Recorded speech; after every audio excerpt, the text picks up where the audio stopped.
Good morning. Good morning. Good morning. Ohayo gozaimasu. Selamat pagi. Joseon. Good morning. Good morning. I actually woke up extremely early today because I had to go to somewhere to get some stuff. That sounds really sketchy, but yes. Anyway, um, yeah. I'm actually on time today. I mean, not really as I opened the stream late, but I was busy doing something, okay, just now. Alright? Give me a break. Okay, today we're gonna read something special. Is it special? Maybe? Uh, it's a one off book. I would say not a book, but an essay, okay? Uh, and I hope that you guys will enjoy it. I really like it. I don't know if you guys have heard of Junichiro Tanizaki. He wrote a few books that I'm quite interested in, and maybe probably I will buy those in for the future. His most famous work is Naomi, and yeah, he also and the Makioka sisters. Yeah, I wanted to get the Makioka sisters one day. Just give me 1 second. Please need to get something.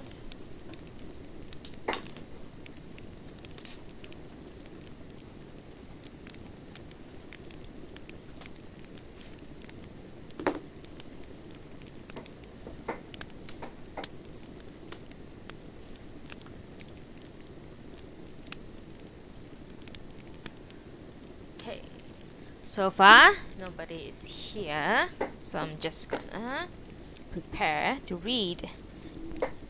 I'm still trying to think if I should move my stream to 11:30 or 12, but I don't know. I like sticking to 11.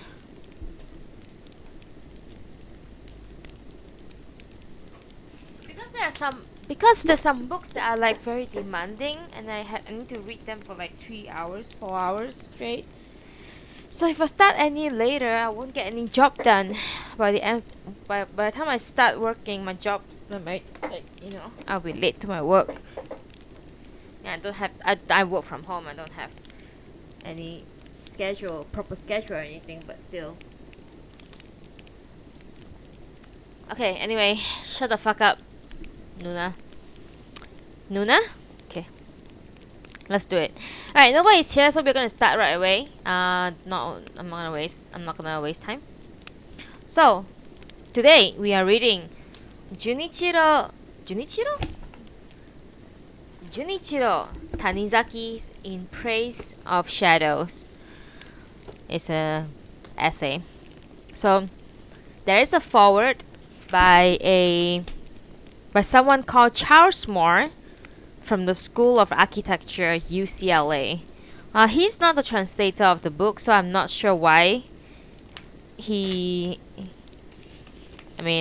architecture, I guess. Makes sense. It is translated from Japanese by Thomas J. Harper and Edward G. Seidensticker. What a name, Seidensticker. Me listen to Ariana Nuna making fun of other people's name, haha. Anyway, I will start with the foreword because I think it's quite relevant to the essay. So, In Praise of Shadow, here we go, by Junichiro Tanizaki. Foreword. One of the most basic human requirements is the need to dwell, and one of the central human acts is the act of inhabiting, of connecting ourselves, however temporarily, with a place on the planet which belongs to us and to which we belong. This is not, especially in the tumultuous present, an easy act, quote, as it attested by the uninhabited and as attested by the uninhabited and uninhabitable no places in cities everywhere. This forward is already trying my pronunciation like hell right now.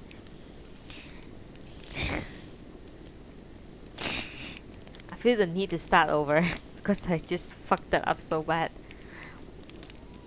This is not, especially in the tumultuous present, an easy act, as is attested by the uninhabited and uninhabitable no places in cities everywhere, and it requires help. We need allies in inhabitation.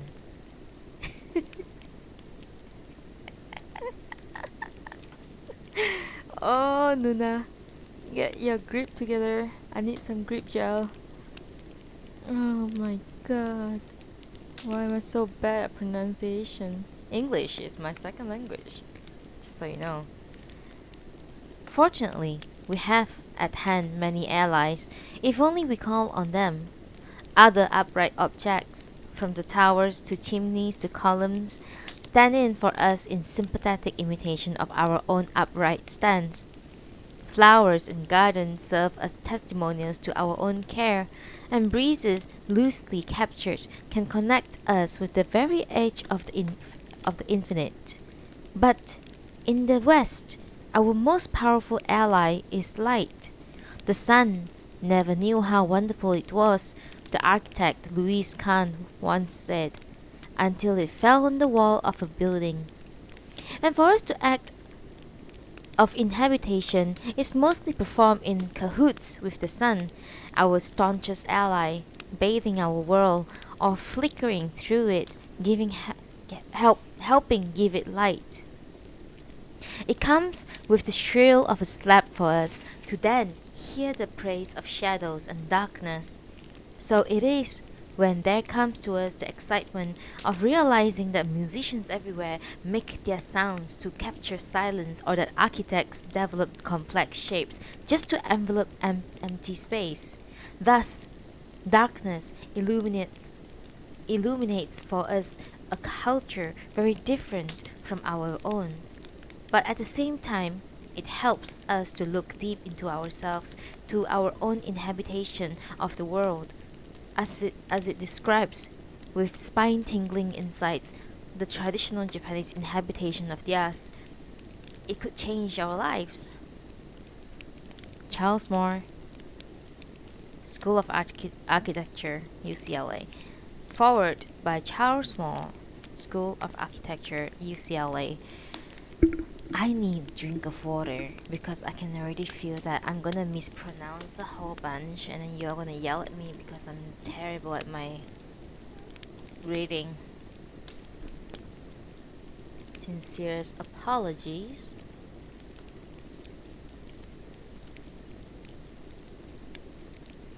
I gotta remember. I really ought to remember to change my stream title before I start, because I always start and then I always have the wrong title. Okay, it's the right title now. Good morning, guys. Alright, alright. So, just now that was the forward. It was already testing my pronunciation. It can only go better from here onwards. You gotta be optimistic when the world falls on you. Somehow, some ways. Alright. In Praise of Shadows, Junichiro Tanizaki.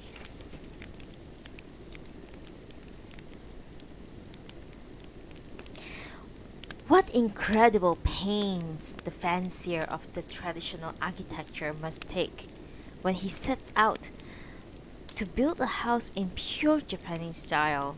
striving somehow to make electric wires, gas pipes, and water lines harmonize with the austerity of Japanese rooms. Even someone who has never built a house for himself must sense this when he visits a tea house, a restaurant, or an inn. For the solitary eccentric, it is another matter. He can ignore the blessings of scientific civilization and retreat to some forsaken corner of the countryside. But a man who has a family and lives in the city cannot turn his back on the necessities of modern life. Heating, electric lights, sanitary facilities, merely for the sake of doing things the Japanese way. The purist may rack his brain over the placement of a single telephone, hiding it behind the staircase or in a corner of the hallway, wherever he thinks it will least offend the eye. He may bury the wires rather than hang them in the garden, hide the switches in a closet or cupboard, run the cords behind a folding screen. Yet, for all his ingenuity, his efforts often impress us as nervous, fussy, excessively contrived. For so accustomed we are to the electric lights that sight of a naked bulb beneath of an ordinary milk glass shade seems simpler and more natural than any gratuitous attempt to hide it.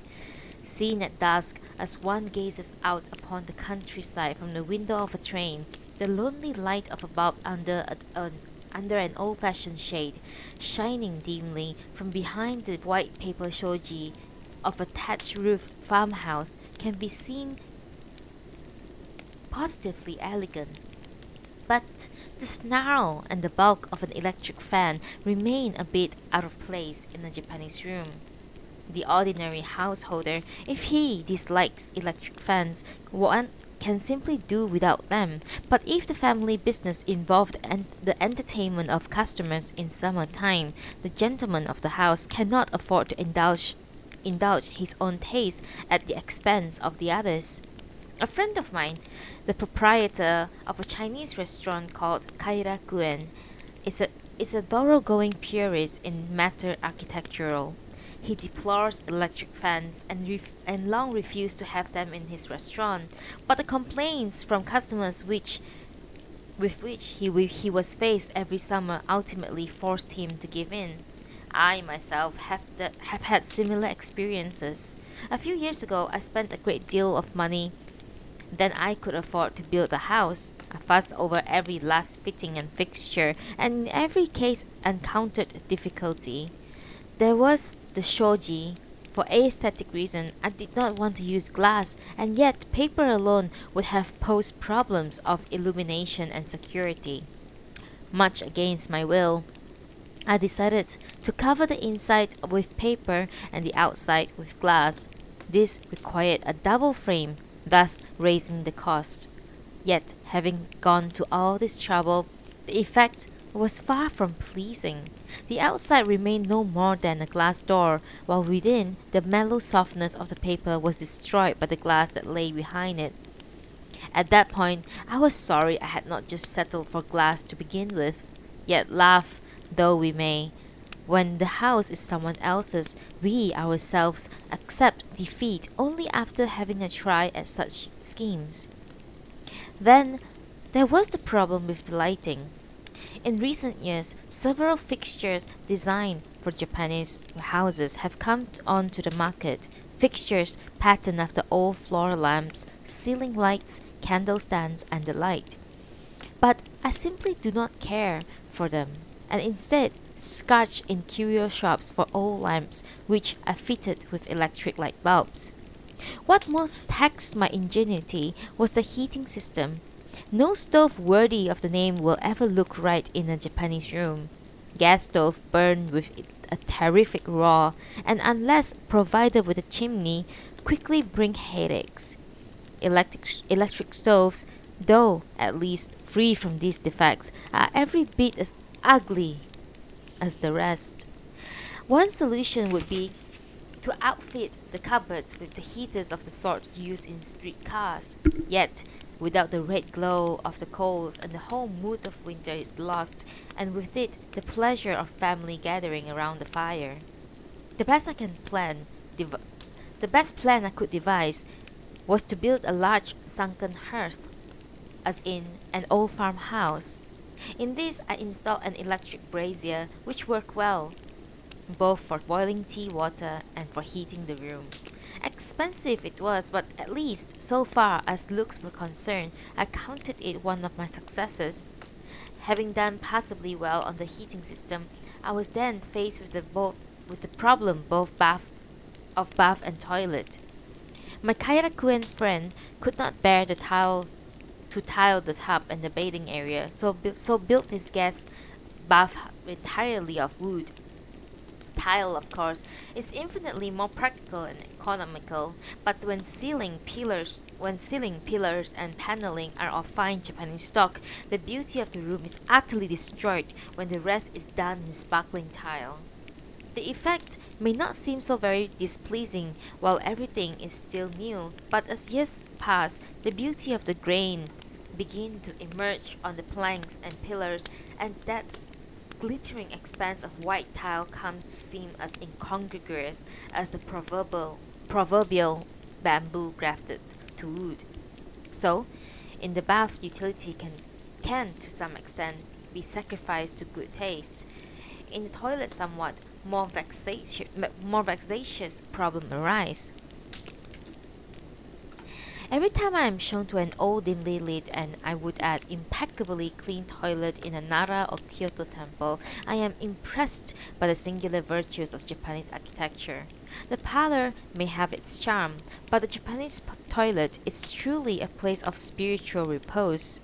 It always stands apart from the main building, at the end of a corridor, in a grove fragrant with leaves and moss. No words can describe the sensation as one sits in the dim light, basking in the faint glow reflected from the shoji, lost in meditation or gazing out at the garden.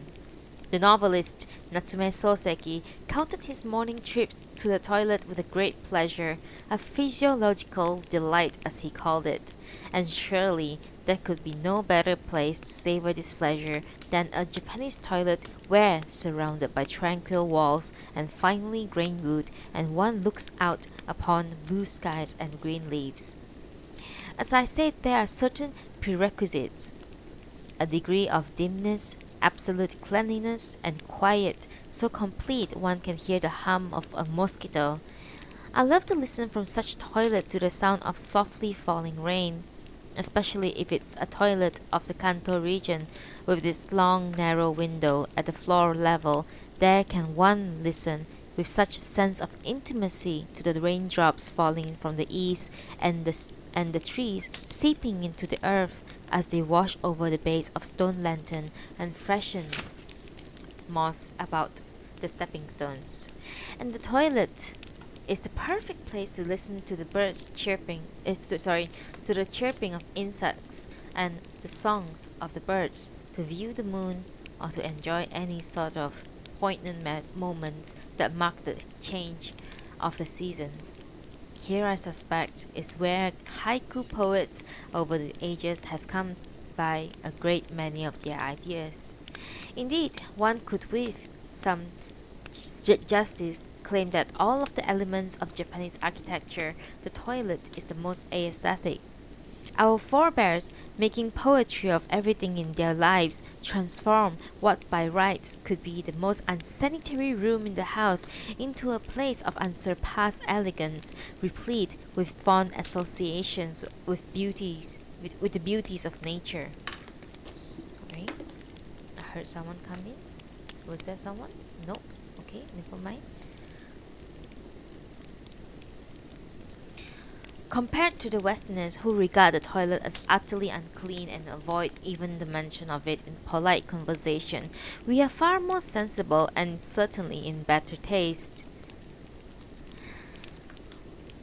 The Japanese toilet is, I must admit, a bit inconvenient to get to in the middle of the night, set apart from the main building as it is, and in the winter there's always a danger that one might catch cold. But as the poet Saito Ryoku has said, elegance is frigid. Better that the place be as chilly as the out of doors, the steamy heat of Western-style toilet in a hotel is most unpleasant. Anyone with a taste for traditional architecture must agree that a Japanese toilet is perfection. Yet, whatever its virtue, in a place like a temple where the dwelling is large, the inhabitants few, and everyone helps with the cleaning, in an ordinary household, it is no easy task to keep it clean. No matter how fastidious one may be or how diligently one may scrub, dirt will show, particularly on the floor of wood on tatami matting.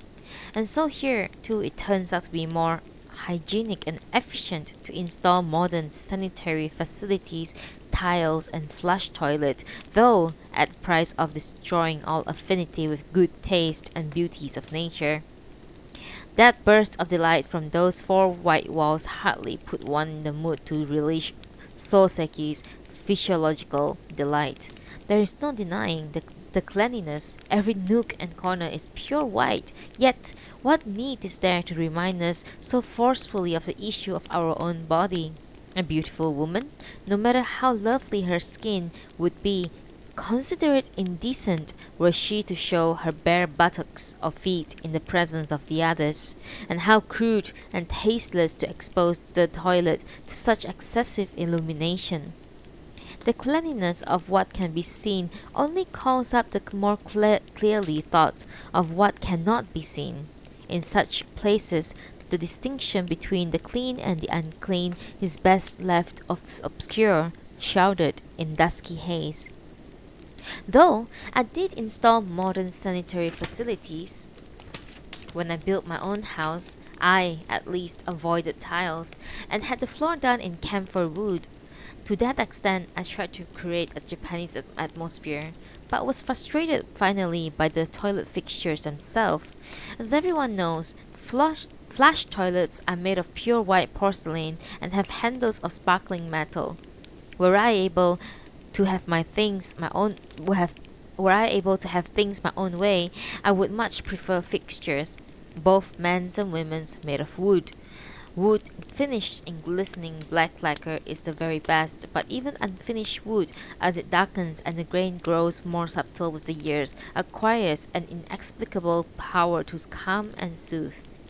The ultimate, of course, is a wooden morning glory urinal filled with boughs of cedar. This is a delight to look at and allows not the slightest sound.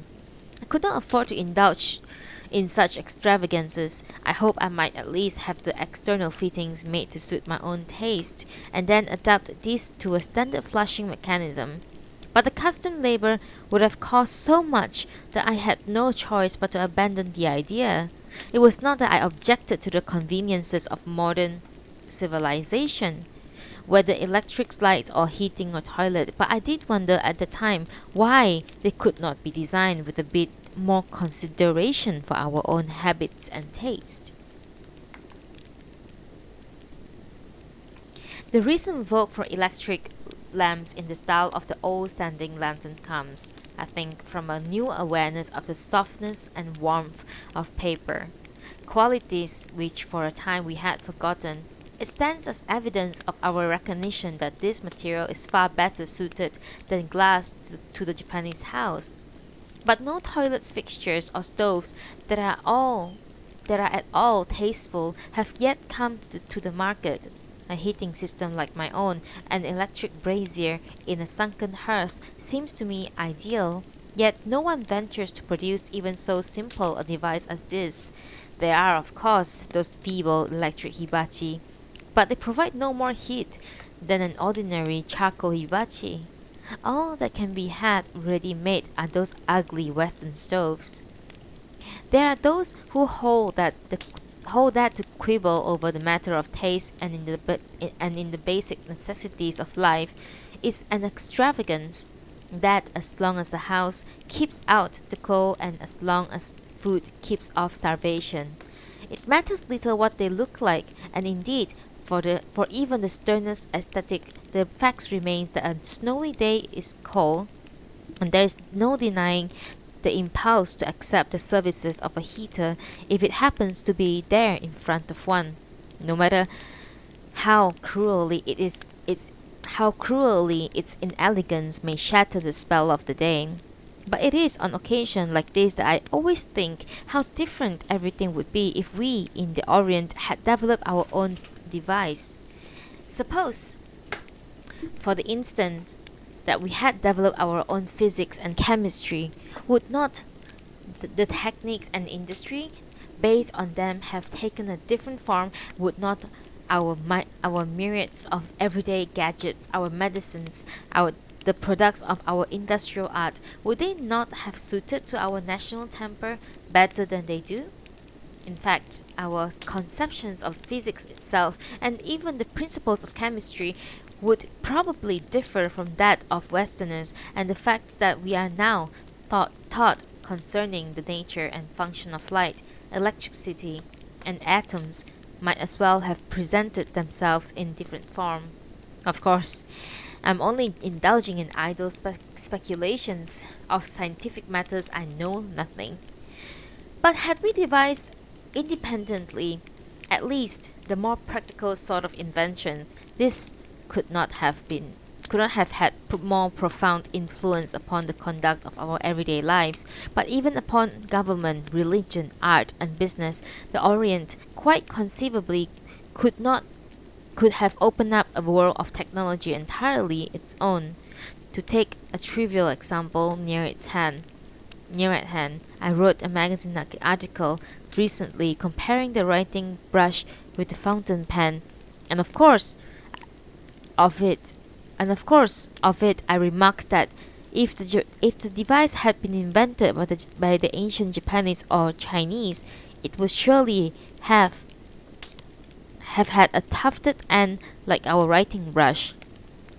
The ink would not have been this bluish color but rather black, something like India ink, and it would have been made to seep down from the handle into the brush. And since we could and since we would have then found it inconvenient to write on Western paper, something near Japanese paper, even under mass production if you will, would have been the most in demand. Foreign inks and pen would not be as popular as they are. The talk of discarding our system of writing for Roman letters would be less noisy. People would still feel an affection for the old system. But more than that, our thought and our literature might not be imitating the West as they are, but might have pushed forward into a new region quite on their own. An insignificant little piece of writing equipment, when one thinks of it, has had a vast, almost boundless influence on our culture. But I know as well as anyone that these are the empty dreams of a novelist, and that having come this far we cannot turn back. I know that I am only grumbling to myself and demanding the impossible, if my complaints are taken for what they are.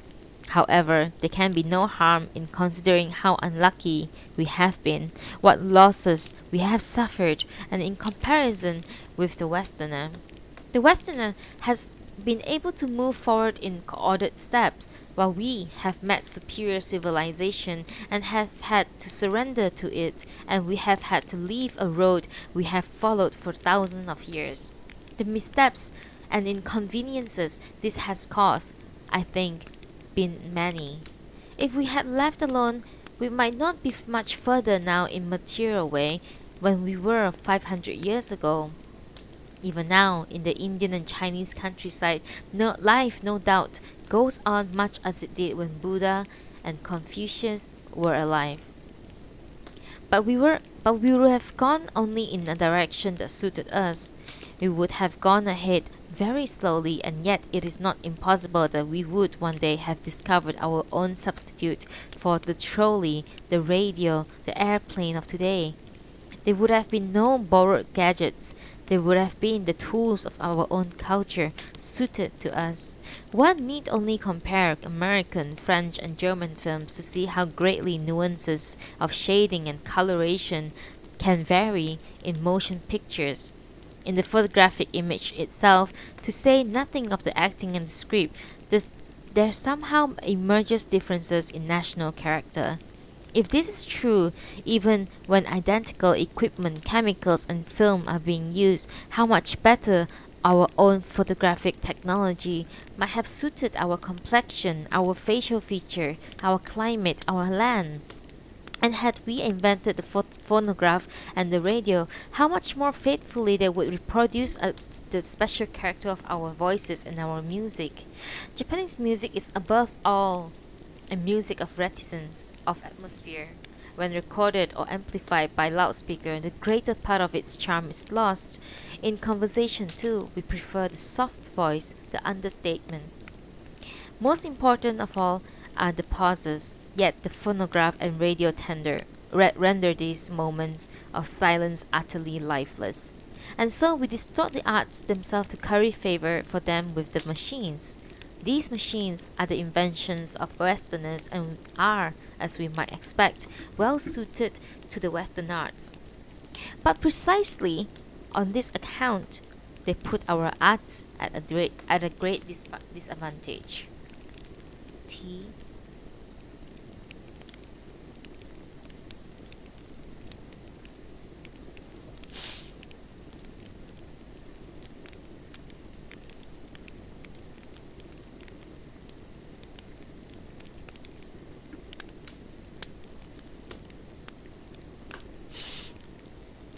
Paper, I understand, was invented by the Chinese, but Western paper is to us no more than something to be used, while the texture of a Chinese paper and Japanese paper gives us a certain feeling of warmth, of calm and repose. Even the same white could as well be one color for Western paper and another for our own. Western paper turns away the light, while our paper seems to take it in, to envelop it gently, like the soft surface of a first snowfall. It gives no sound when it is crumpled or folded. It is quiet and pliant to the touch as the leaf of a tree. As a general matter, we find it hard to be really at home with things that shine and glitter. The Westerners use silver and steel and nickel tablewares and polish it to a fine brilliance, but we object to the practice. While we do sometimes indeed use silver for tea kettles and decanters or sake cups, we prefer not to polish it. On the contrary, we begin to enjoy it only when the luster had worn off, when it has begun to take on a dark smoky patina. Almost every household has had to scold an insensitive maid who had polished away the tarnish so patiently waited for. Chinese food is now most often served on tableware made of tin, a material the Chinese could only admire for the patina it acquires. When new, it resembles aluminium, and it is not particularly attractive. Only after long use brings some of the elegance of age as it at all acceptable. Then, as the surface darkens, the line of verse etched upon it gives a final touch of perfection. In the hands of the Chinese, this flimsy, glittering metal takes on a profound and somber dignity akin to that of their red and glazed pottery. The Chinese also love jade, that strange lump of stone with its faintly muddy light like the crystallized air of the centuries, melting dimly, dully, back deeper and deeper. Are we not are not we Orientals the only one who know its charm? We cannot say ourselves what it is that we find in this stone. It quite lacks the brightness of a ruby or an emerald or the glitter of a diamond. But this much we can say. When we see shadowy surface, we think how Chinese it is. We seem to find in its cloudiness the accumulation of the long Chinese past. We think how appropriate it is that the Chinese should admire the surface and that shadow. It is the same with crystal. Crystals have recently been imported in large quantities from Chile. But Chilean crystals are too bright, too clear. We have long had crystals of our own, their clearness always moderated, made graver by a certain cloudiness. Indeed, we much prefer the impure varieties of crystals with opaque veins crossing their depths. Even of glass, this is true. For is not fine Chinese glass closer to jade or agate than to Western glass? Glassmaking has long been known to the Orient, but the craft had never developed as in the West. Great progress has been made, however, the manufacture of pottery. Surely, this has something to do with our national character. We do not dislike everything that shines, but we do prefer a pensive luster to a shallow brilliance, a murky light that, whether in a stone or an artifact, bespeaks a sheen of antiquity. Of course, this sheen of antiquity of which we hear so much is in fact the glow of grime. In both Chinese and Japanese, the word denoting this glow describe a polish that comes with being touched over and over again, a sheen produced by the oils that naturally permeate an object over the long years of handling. Which is to say, grime. If indeed elegance is frigid, it can as well be described as filthy. There is no denying at any rate, that among the elements of elegance in which we take such delight is a measure of the unclean, the unsanitary. I suppose I shall sound terribly defensive if I say that Westerners attempt to expose every speck of grime and eradicate it, while we Orients carefully preserve and even idealize it. Yet, for the better or worse, we do love things that bears marks of grime, soot, and weather, and we love the colors and the sheen that call to mind past that made them. Living in the old houses among these old objects in some mysterious way a source of peace and repose. I have always thought that hospitals for the Japanese at any rate need not to be so sparkling white, that the walks, uniforms, and the equipments might better be done in softer, more muted colors. Certainly, the patients would be more reposed where they were able to lie on the tatami matting surrounded by the sand-colored walls of a Japanese room. One reason we hate to go to the dentist is the scream of his drill, but the excessive glitter of glass and metal is equally intimidating.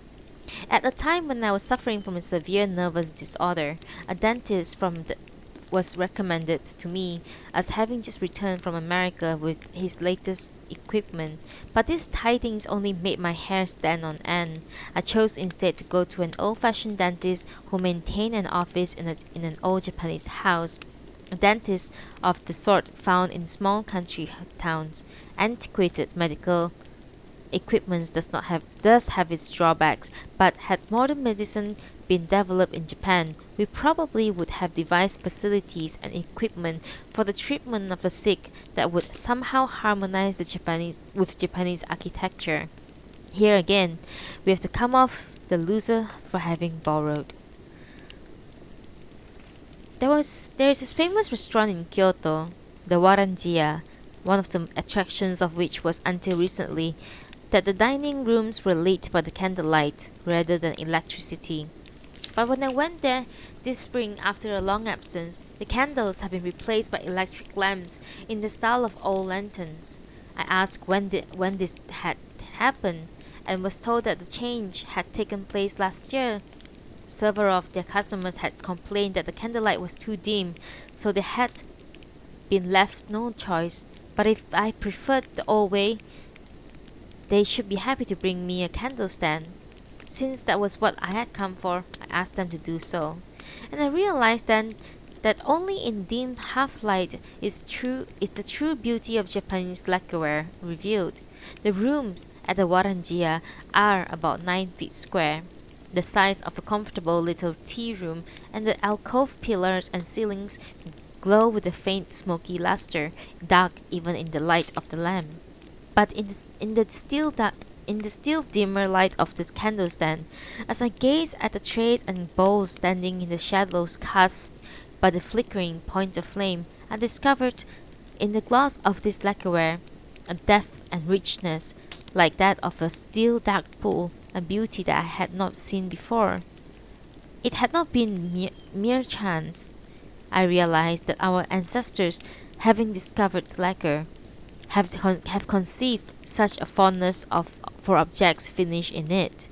An Indian friend once told me that in his country ceramic tableware is still looked down upon and that lacquerware is still in far wider use.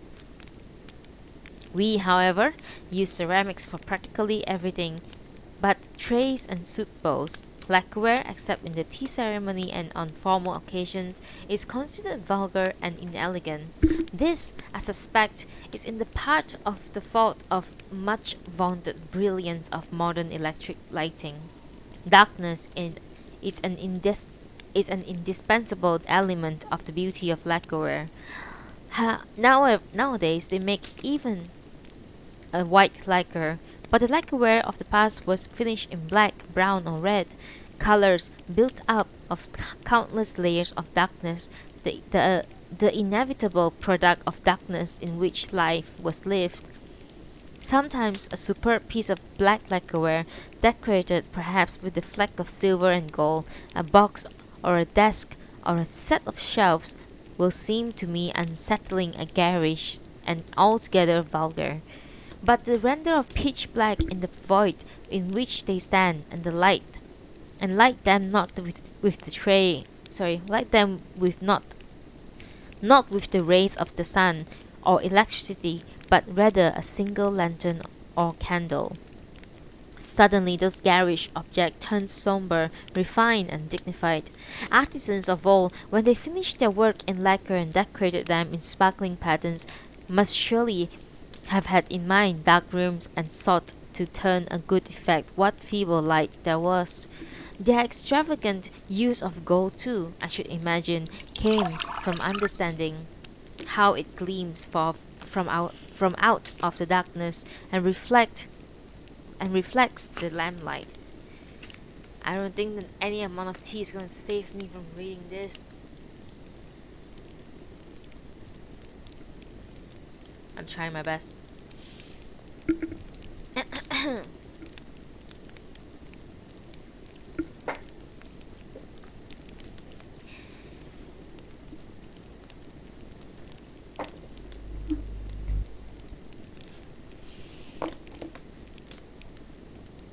Sorry, one more.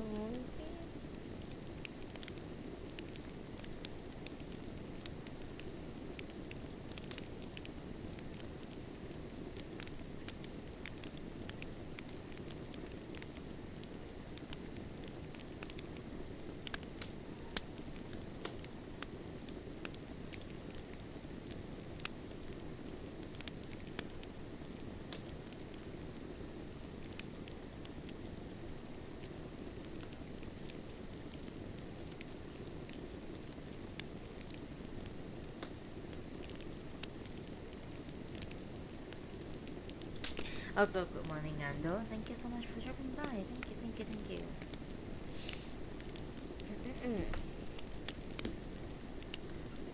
Lacquerware decorated in gold is not something to be seen in brilliant light, to be taken in at a single glance. It should be left in the dark, a part here and a part there, picked up by a faint light. Its florid patterns recede into the darkness, conjuring in their state an inexpressible aura of death and mystery of overtones but partly suggested. The sheen of the lacquer set out in the night reflects on the wavering candlelight, announcing the draughts that find their way from time to time into the quiet room, luring one into a state of reverie. If the lacquer is taken away, much of the spell disappears from the dream world built by that strange light of candle and lamp, that wavering light beating the pulse of the night. Indeed, the thin, impalpable, faltering light, picked up as though little rivers running through the room, collecting the little pools here and there, lacquers a pattern on the surface of the night itself. Ceramics are by no means inadequate as tablewares, but they lack the shadows, the depth of lacquerware. Ceramics are heavy and cold to the touch. They clatter and clink, and being inefficient conductors of heat, are not the best containers for hot foods. But lacquerware is light and soft to the touch, and gives off hardly a sound. I know few greater pleasures then holding a lacquer soup bowl in my hands, feeling upon my palms the weight of the liquid and its mild warmth. The sensation is something like that of holding a plump newborn baby. There are good reasons why lacquer soup bowls are still being used, qualities which ceramic bowls simply do not possess. Remove the lid from a ceramic bowl, and there lies the soup. Every nuance of its substance and color is revealed. With lacquerware, there is a beauty in the moment between removing the lid and lifting the bowl to the mouth when one gazes at the still, silent liquid in the dark depth of the bowl, its color hardly differing from that of the bowl itself. What lies within the darkness one cannot distinguish, but the palm senses the gentle movement of the liquid.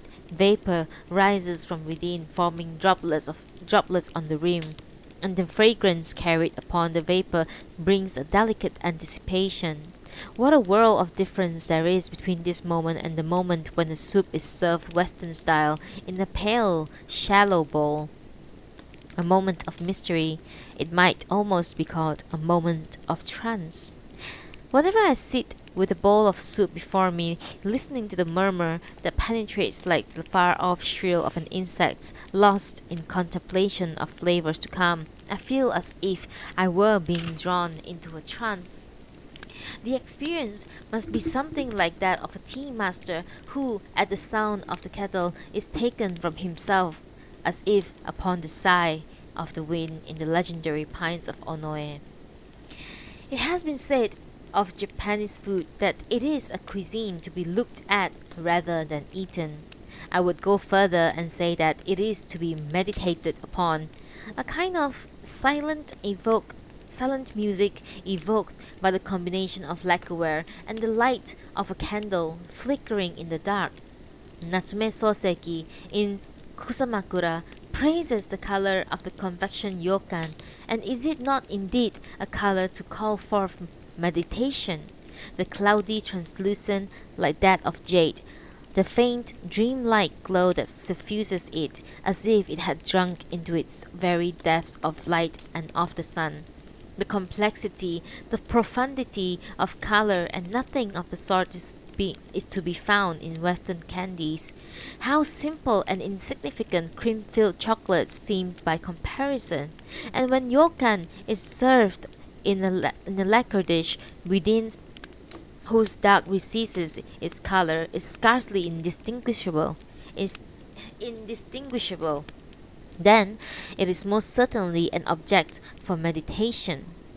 You take its cool, smooth substance into your mouth, and it is as if the very darkness of the room were melting on your tongue. Even undistinguished yokan can then take on a mysteriously intriguing flavor. In the cuisine of any country, efforts, no doubt, are made to have the food harmonize with the tableware and the walls. But with Japanese food, a brightly lit room and shining tableware cut the appetite in half. The dark miso soup that we eat every morning is one dish from the dimly lit houses of the past.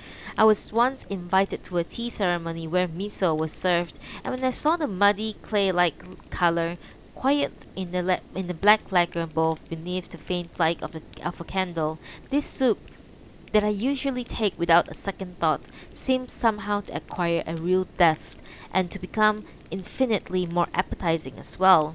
Much the same may be said of soy sauce. In the Kyoto-Osaka region, a particularly thick variety of soy is served with raw fish, pickles, and greens, and how rich is shadow in the viscous sheen of the liquid, how beautifully it blends with the darkness. White foods too, white miso, bean curd, fish cake, the white meat of fish lose much of their beauty in a bright room. And above all, there is rice, a glistening black lacquer rice cast set off in a dark corner is both beautiful to behold and a powerful stimulus to the appetite.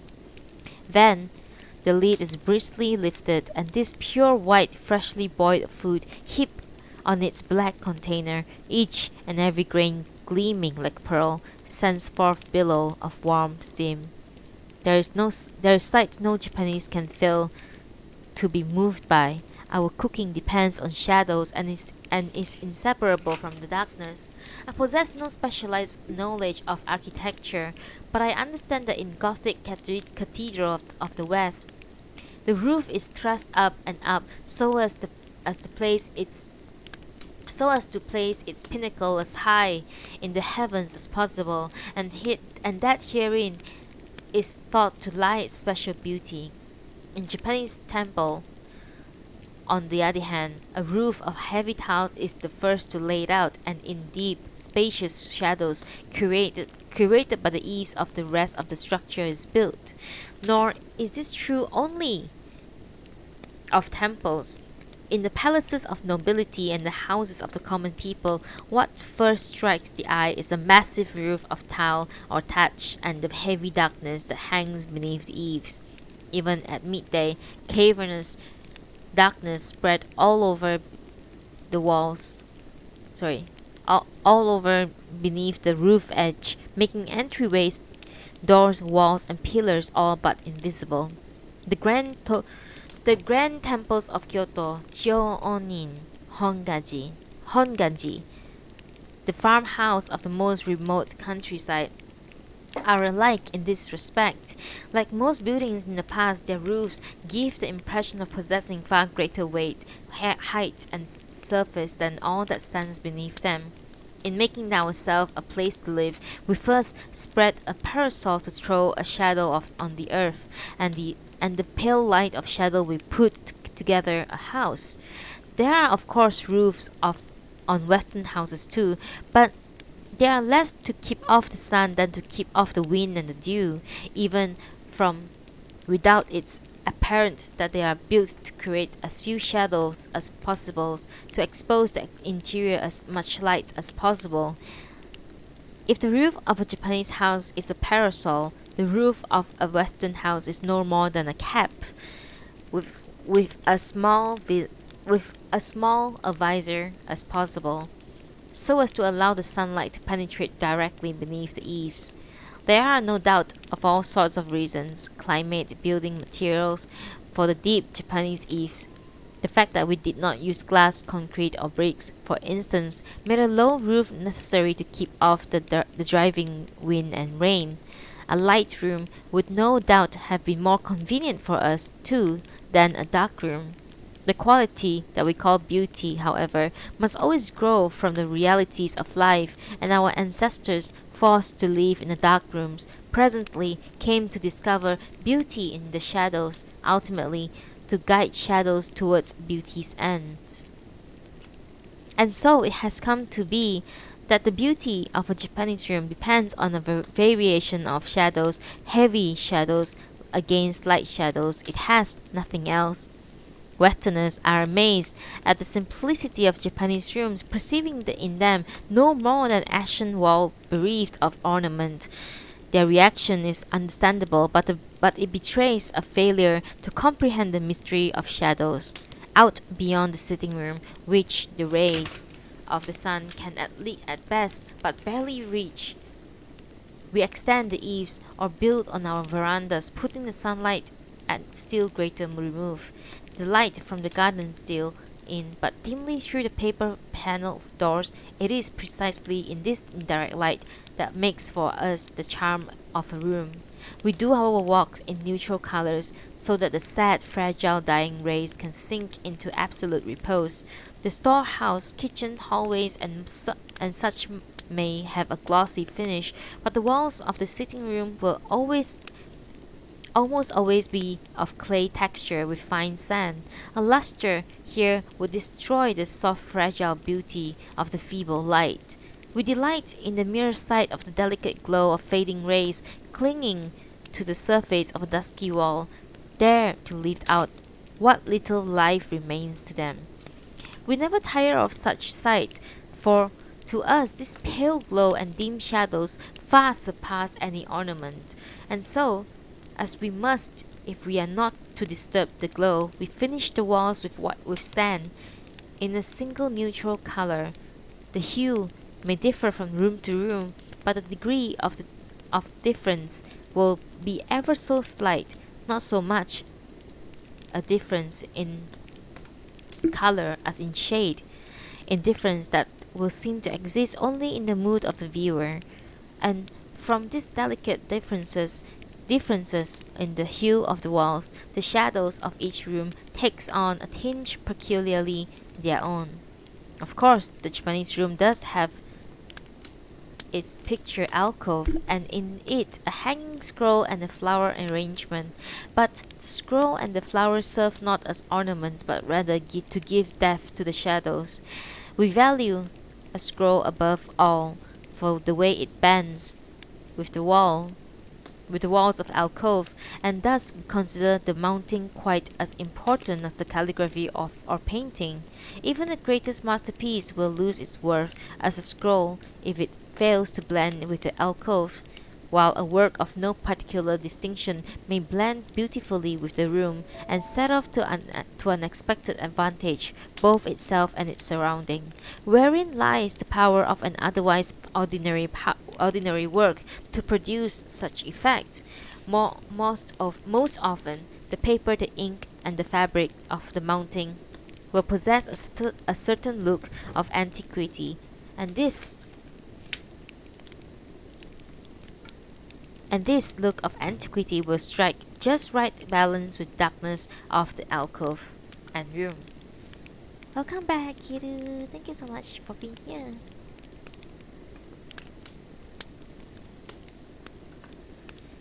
We have all the great experiences. Sorry.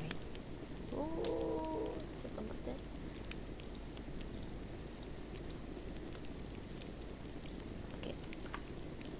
We have all the experience, and on a visit to one of the great temples of Kyoto or Nara, of being shown a scroll, one of the temple's treasures, hanging in a large, deeply recessed alcove. So dark are those alcoves, even in bright daylight, that we can hardly discern the outlines of the work.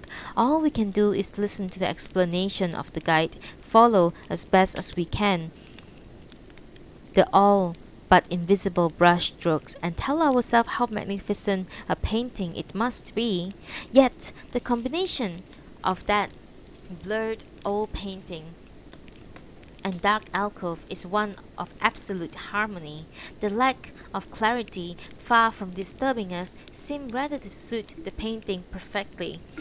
For the painting here is nothing more than another another delicate surface upon which faint, frail light can play. It performs precisely the same functions as the sand-textured wall. This is why we attach such importance to age and patina. A new painting, even one done in ink, monochrome, and subtle pastels, can quite destroy the shadows of an alcove unless it is selected with the greatest care. One sip of tea.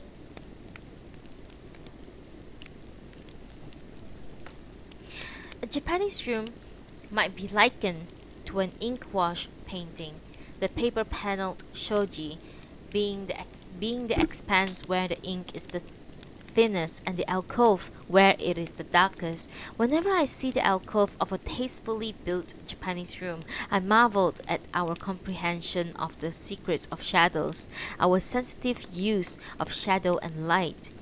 For the beauty of the alcove is not the work of some clever device. An empty space is marked off with plain wood and plain walls, within emptiness.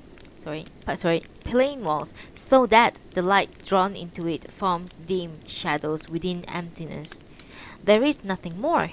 And yet, when we gaze into the darkness that gathers behind the cross beams around the flower vase, beneath the shelves, though we know perfectly well it is mere shadow, we are overcome with the feeling that in this small corner of the atmosphere there reigns complete and utter silence. That there, in the darkness, immutable tranquility holds sway. The mysterious Orient of which Westerners speak probably refers to the uncanny silence of these dark places, and even we, as children, would feel an inexpressible chill inexpressible chill as we peered into the depth of an alcove to which the sunlight had never penetrated. Where lies the key to this mystery? Ultimately, it is the magic of shadows. Were the shadows to be banished from its corners, the alcove would in that instant revert to mere void. This was the genius of our ancestors, that by cutting off the light from this empty space, they imparted to the world of shadows that form there a quality of mystery and depth superior to that of any wall painting or ornament. The technique seems simple, but was by no means simply achieved. We can imagine with little difficulty what extraordinary pains were taken with each invisible detail, the placement of the window in the shelving recess, the depth of the crossbeam, the height of the threshold. But for me, the most exquisite touch is the pale white glow of the shoji in the study bay. I need only pause before it and I forget the passage of time. The study bay, as the name suggests, we originally was originally a projecting room built to provide a place for reading. Over the years, it came to be regarded as no more than a source of light for the alcove, but but most of it serves not so much to illuminate the alcove as to soften the sidelong rays from without to filter them through paper panels. There is a cold and desolate tinge to the light by the time it reaches these panels. The little sunlight from the garden that managed to make its way beneath the eaves and through the corridors had by then lost its power to illuminate, seems drained by the complexion of life. It can do no more than accentuate the whiteness of the paper. I sometimes linger before these panels and study the surface of the paper, bright but giving no impression of brilliance. In temple architecture, the main room stands at a considerable distance from the garden, so dilute is the light that no matter what the season, on fair days or cloudy, morning, midday or evening, the pale white glow scarcely varies, and the shadows at the interstices of the rim seem strangely immobile, as if dust collected in the corners had become a part of the paper itself. I blinked in uncertainty. I I blink in uncertainty at this dreamlike luminescence, feeling as though some misty film were blunting my vision. The light from the pale white paper, powerless to dispel the heavy darkness of the alcove, is instead repelled by the darkness, creating a world of confusion where dark and light are indistinguishable. Have you not yourself sensed a difference in the light that suffuses such a room? A rare tranquility not found in ordinary light? Have you never felt a sort of fear in the face of the ageless, a fear that in the room you might lose all consciousness of the passage of time, that untold years might pass, and upon emerging you should find you had grown old and grey? And surely you have seen in the darkness of the innermost room of these huge buildings to which sunlight never penetrates, how the gold leaf of a sliding door or screen will pick up a distant glimmer from the garden, then suddenly send forth an ethereal glow, a faint golden light upon the horizon at sunset. In no other setting is gold quite so exquisitely beautiful. You walk past, turning to look again and yet again, as you move away, the golden surface of the paper glows ever more deeply, changing not in a flash, but growing slowly, steadily brighter, like color rising in the face of a giant. Or again, you may find that gold dust in the background, which until the moment had only dull, sleepy luster, will, as you move past it, suddenly gleam forth as if it had burst into flame. How, in such a dark place, gold draws so much light to itself is a mystery to me.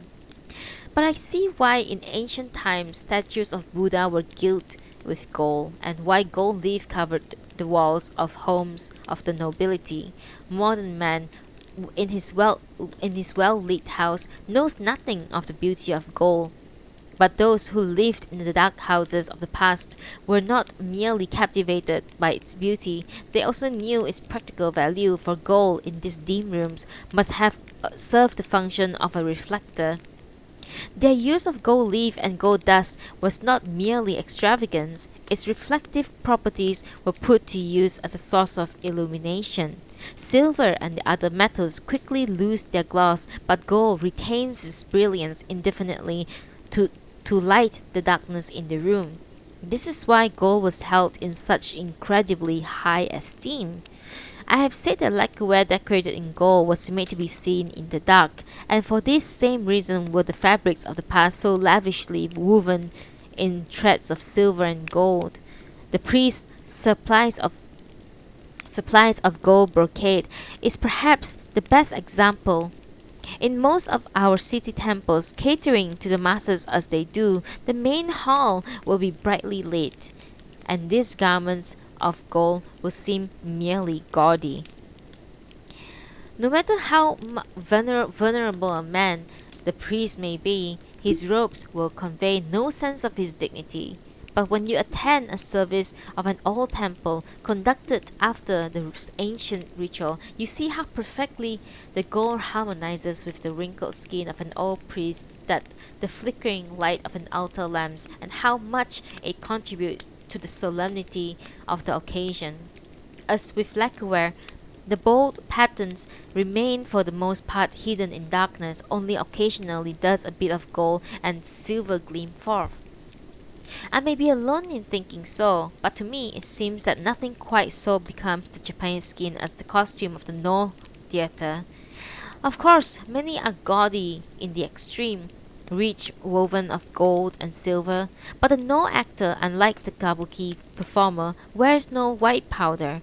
Whenever I attend the No, I am impressed by the fact that on no other occasion is the beauty of Japanese complexion set off to such advantage.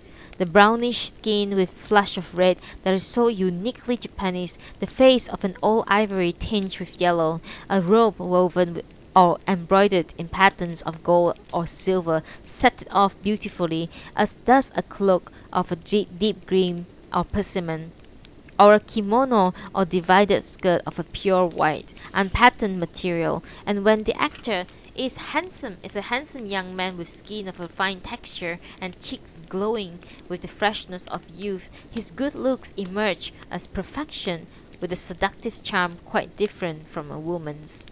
Here, one sees is the beauty of that made feudal lords lose themselves over their boy favorites. Kabuki costumes in the history plays and dance drama and are no less colorful than No costumes. And kabuki is commonly thought to have far greater sexual appeal than No, but to the adept the opposite is true. At first, kabuki would doubtless seem the more erotic and visually beautiful, but whatever they may have been in the past, the gaudy kabuki colors under the glare of Western flood lamps verge on the vulgarity of which one quickly tires. And if this is the true of the costumes, it is all the more true of the makeup. Beautiful though such a face may be, it is after all made up. It has nothing of an immediate beauty of the flesh. The No actor performs with no makeup on his face or neck or hands. The man's beauty is his own. Our eyes are in no way deceived, and so there is never the disappointment with the No actor that we feel upon seeing the unadorned face of the kabuki actor who has played the part of a woman or handsome young man. Rather, we are amazed how much the man's look are enhanced by the gaudy costume of a medieval warrior. A man with skin like our own, in a costume we would not have thought would become him in the slightest. Oh my god, what's happening to me? Am I having a stroke? Sorry. I once saw Kongo Iwao play the Chinese beauty Yang Guifei in the No play Kote, and I shall never forget the beauty of his hands showing ever so slightly from beneath his sleeves. As I watched his hands, I would occasionally glance down at my own hands resting on my knees. Again and yet again, I looked back at the actor's hand, comparing them with my own, and there was no difference between them. Yet, strangely, the hands of the man on the stage were indescribably beautiful, while those on my knees were but ordinary hands. In the No, not only the merest fraction of the actor's flesh is visible, the face, the neck, the hand, and when the mask is worn, as far as for the role of Yang Guifei, even the face is hidden, and so what little flesh can be seen creates a singularly strong impression. This was particularly true of Kongo Iwao, but even the hands of an ordinary actor, which is to say, the hands of an average undistinguished Japanese, have a remarkable erotic power which we would never have noticed were we to see the man in modern attire. I will repeat that this is by no means true only by the youthful or handsome actors. An ordinary man's lips will not ordinarily attract us, and yet on the No stage, the deep red glow and the moist sheen that come over them gives a texture far more sensual than the painted lips of a woman. Chanting may keep the actor's lips constantly moist, but there is more to his beauty than this. And then, again, the flush of a red in the cheeks of a child actor can emerge with extraordinary freshness, an effect which, in my experience, is most striking against a costume in which green predominates. We might expect this to be true of a fair-skinned child, but remarkably, the reddish tinge shows to be better effect on a dark-skinned child.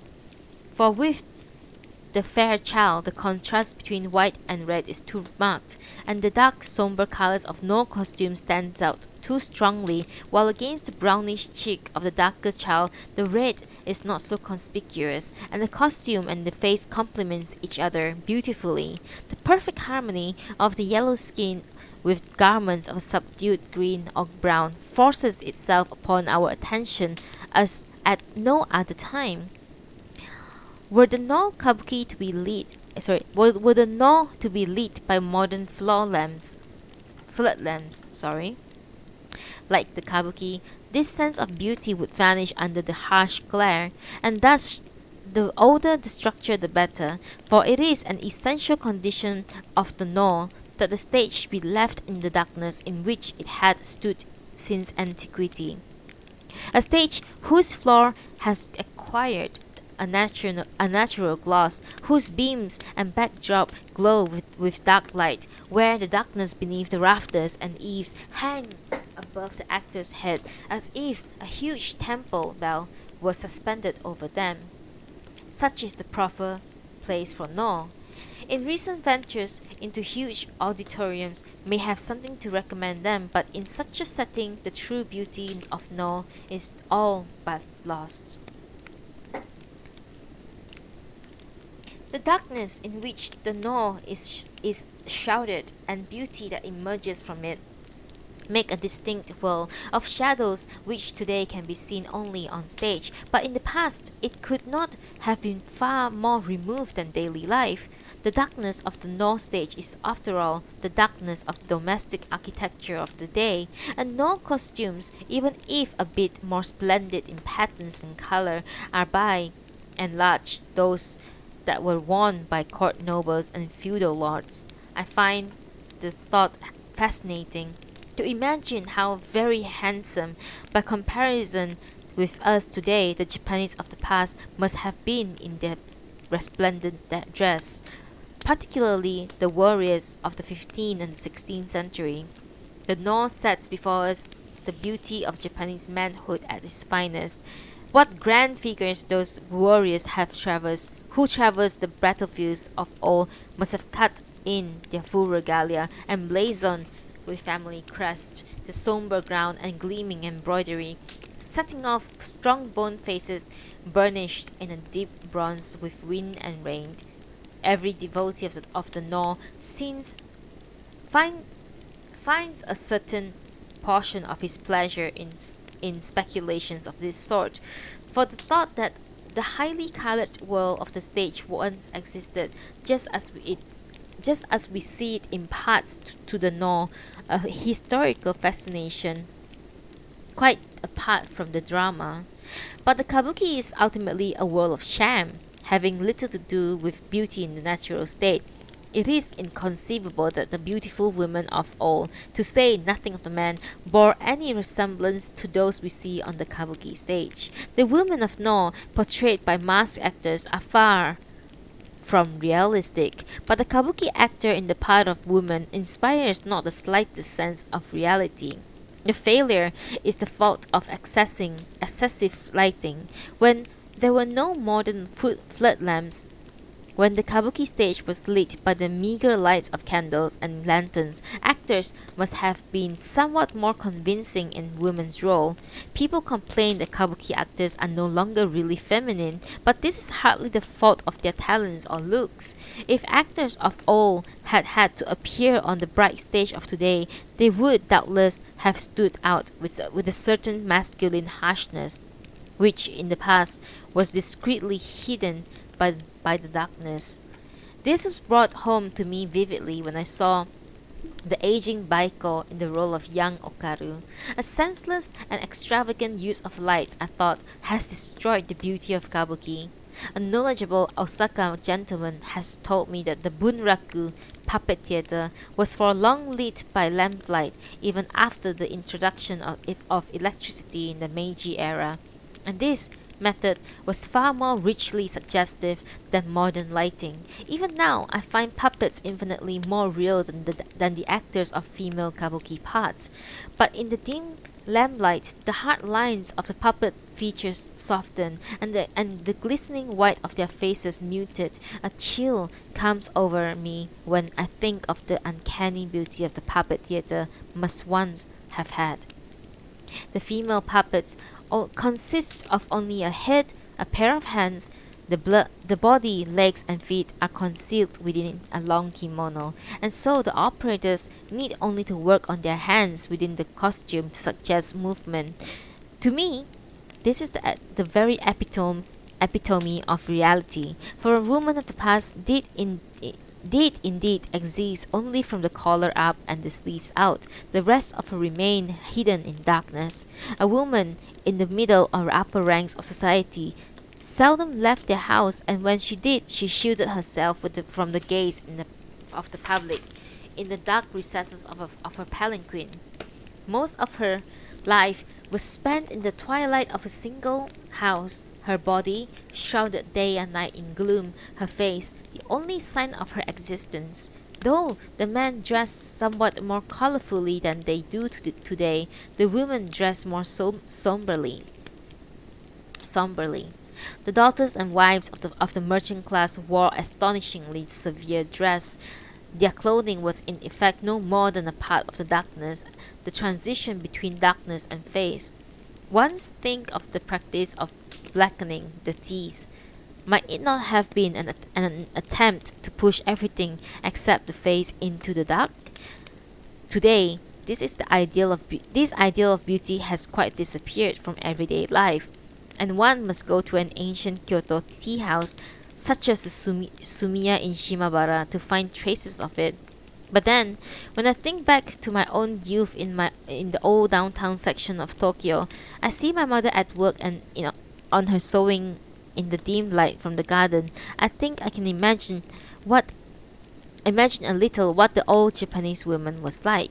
In those days, it was around 1890s. The Tokyo townsmen still lived in a dusky house, and my mother, my aunt, and my relatives, most women of their age, still blackened their teeth. I do not remember what they wore for every day, but when they went out, it was often in grey kimono with small modest pattern. My mother was remarkably slight, under 5 feet, I should say, and I do not think that she was unusual for her time. I can put the matter strongly. Women in those days had almost no flesh. I remember my mother's face and hands. I can clearly remember her feet, but I can remember nothing about her body. She reminds me of the statue of Kanon in Chuguji, whose body must be the typical of most Japanese women of the past. The chest as flat as board, breast paper thin, back, hips and buttocks forming an deviating straight line, the whole body so lean and gaunt as to seem out of proportions, with the hands, face and feet so lacking in substance as to give the impression not of flesh but of a stick. Must not the traditional Japanese woman have had such a physique? A few are still about the aged lady in the old-fashioned household, some few geisha. They remind me of stick dolls, for in fact they are nothing more than poles upon which to hang clothes. As with the dolls, their substance is made up of layer upon layer of clothing, bereft of which only an ungainly pole remains. But in the past, this was sufficient. For a woman who lived in the dark, it was enough. If she had a faint white face, a full body was unnecessary. I suppose it is hard for those who praise the fleshly beauty we see under today's bright lights to imagine the ghostly beauty of those older women. And there may be some who argue that if beauty has to hide its weak points in the dark, it is not beauty at all. But we Orientals, as I have suggested before, creates a kind of beauty of shadows we have made in out of the way places. There is an old song that says the brushwood we gather, stack it together, it makes a hut, pull it apart, it feels once more. Such is our way of thinking. We find beauty not in the thing itself, but in the patterns of the shadows, the light and the darkness that one thing against another creates.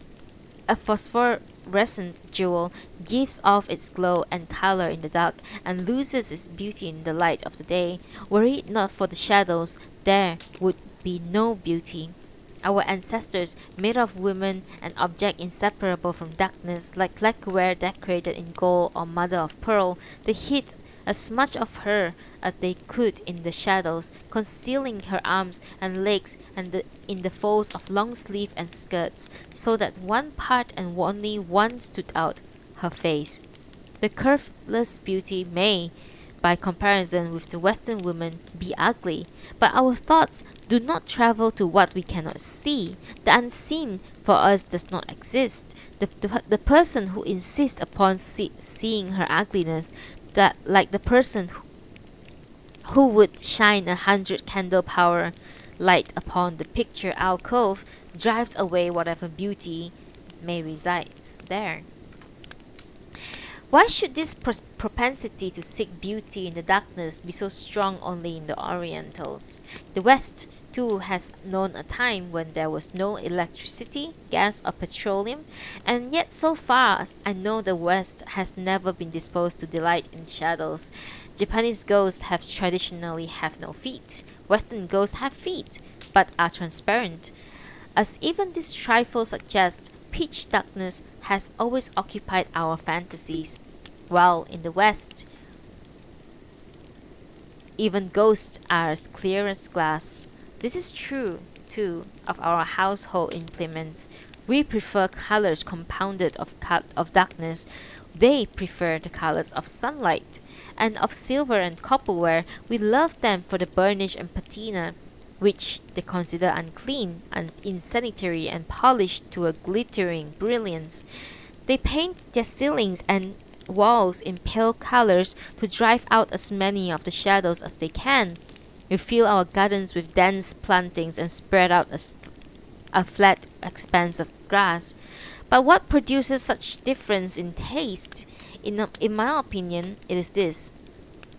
We Orientals tend to seek our satisfaction in whatever surroundings we happen to find ourselves, to content ourselves with things as they are. And so darkness causes us no discontent. We resign ourselves to it as inevitable. If light is scarce, then light is scarce.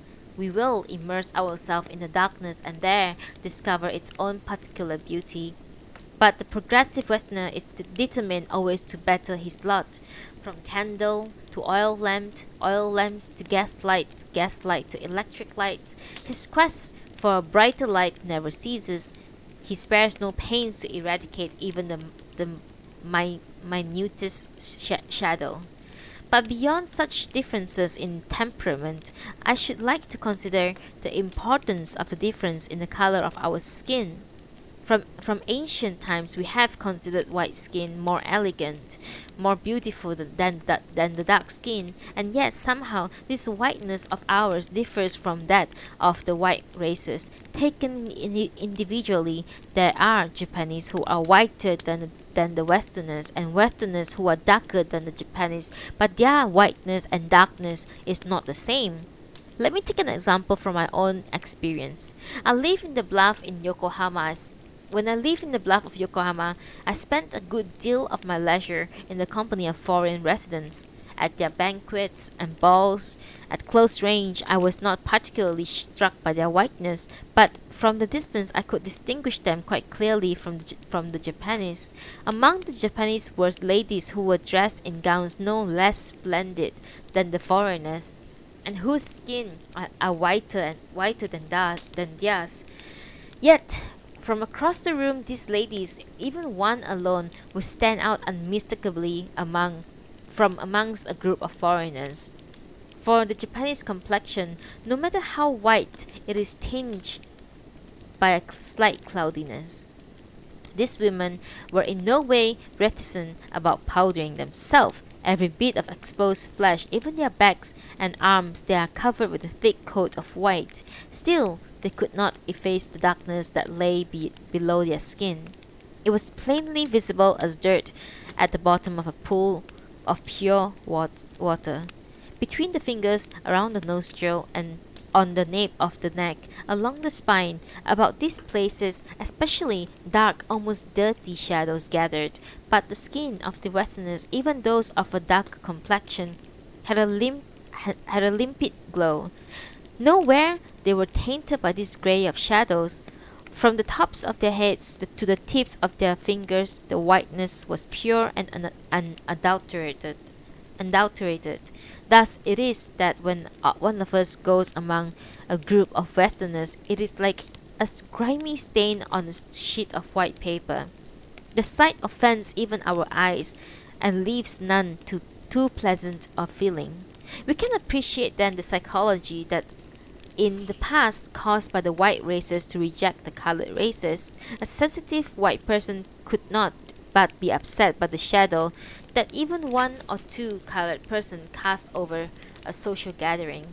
What the situation is today, I do not know, but at the time of the American Civil War, when the persecution of the Negroes was at its most intense, the hatred and scorn were directed not only at full-blooded Negroes, but at the mulattoes, the children of mulattoes, and even the children of mulattoes and whites,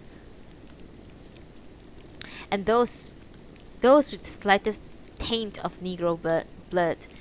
Be it but a half, a quarter, a 16, or a 32nd, had to be ferreted out and made to suffer. Not even those who at a glance was indistinguishable from pure-blooded whites, but among those whose ancestors, those of 3 generations earlier, there had been a Negro escape the searching gaze, no matter how faint the tinge that lay hidden beneath their white skin. And so we see how profound is the relationship between shadows and the yellow races. Because no one likes to show himself to be bad at advantage, it is natural that we should have chosen cloudy colors for our food and clothing and houses, and sunk ourselves back into the shadows. I am not saying that our ancestors were conscious of the cloudiness in their skin. They cannot have known that a white that a whiter race existed, but one must conclude that something in the absence of color led them naturally to this preference.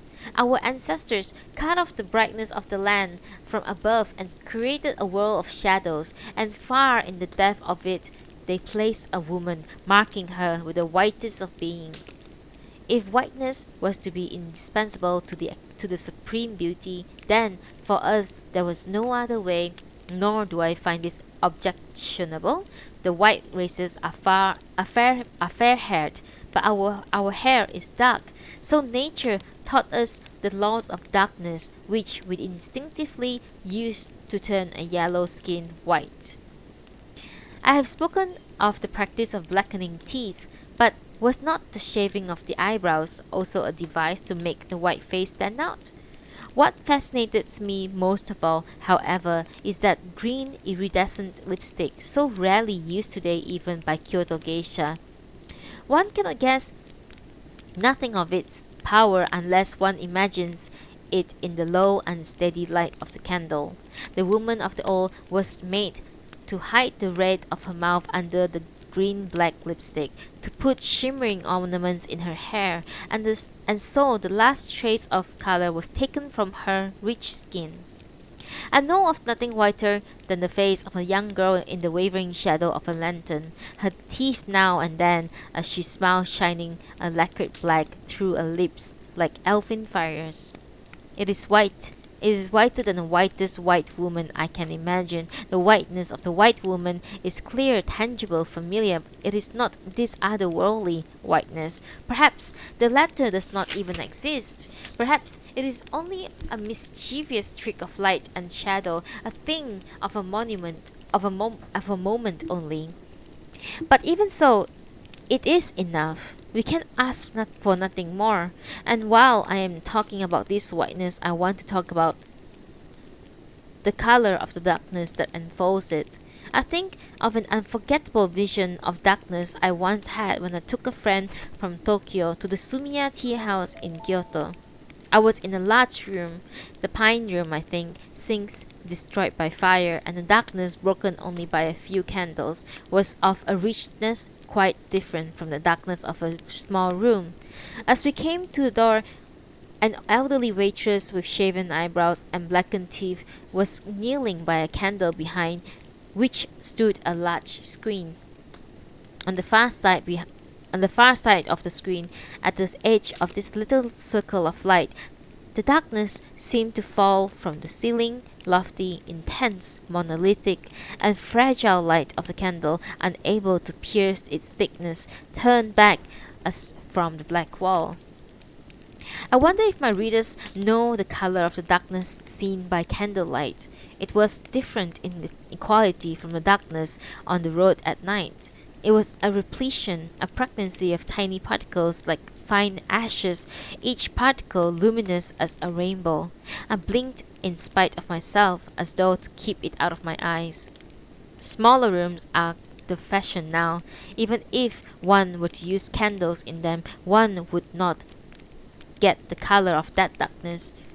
But in the old palace and the old house of pleasure, the ceilings were high, the skirting corridors were wide, the rooms themselves were usually tens of feet long and wide, and darkness must always have pressed in like a fog. The elegant aristocrat of old was immersed in this suspension of ashen particles, soaked in it, but the man of today, long used to electric light, has forgotten that such a darkness has existed. It must have been simple for spectres to appear in visible darkness, where always something seemed to be flickering and shimmering, a darkness that on occasion held greater terrors than darkness out of doors. This was the darkness in which ghosts and monsters were active, and indeed was not the woman who lived in it behind thick curtains, behind layer after layer of screens and doors, was she not of a kind with them? The darkness wrapped her around 10 folds, 20 folds. It filled the collar, the sleeves of her kimono, the folds of her skirt, wherever a hollow invited. Further yet, might it not have been the reverse? Might not the darkness have emerged from her mouth, and those black teeth from the black of her hair like a thread from the great earth spider.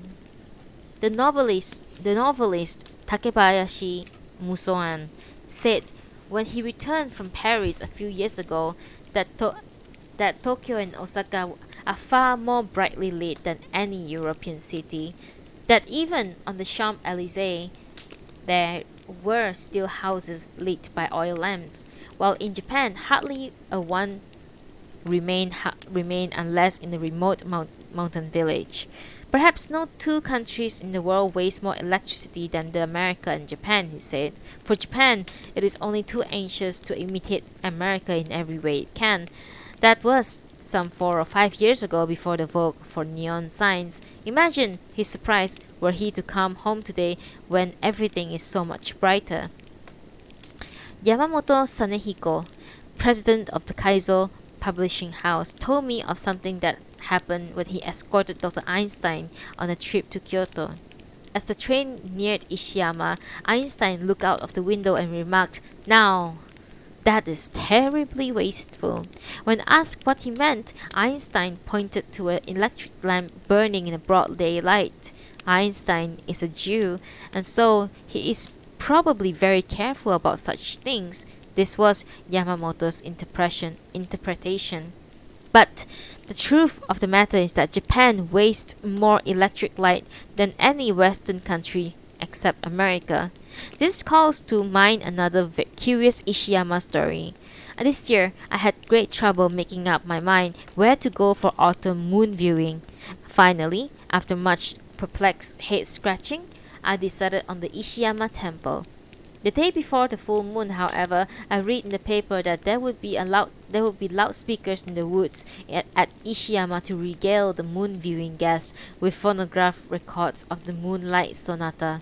I cancelled my plans immediately. Loudspeakers were bad enough, but if it could be assumed that they would set the tone, then there would surely be floodlights too strung all over the mountain. I remember another ruined moon viewing, the year we took a boat on the night of the harvest full moon and sailed out over to the lake of Suma Temple. We put together a party, we had our refreshment in lacquered boxes, we set bravely out, but the margin of the lake was decorated brilliantly by electric lights in 5 colors. There was indeed a moon if one strained one's eye for it. So benumbed are we nowadays by electric lights that we have become utterly insensitive to the evils of excessive illumination. It does not matter at all that much of the case of the moon.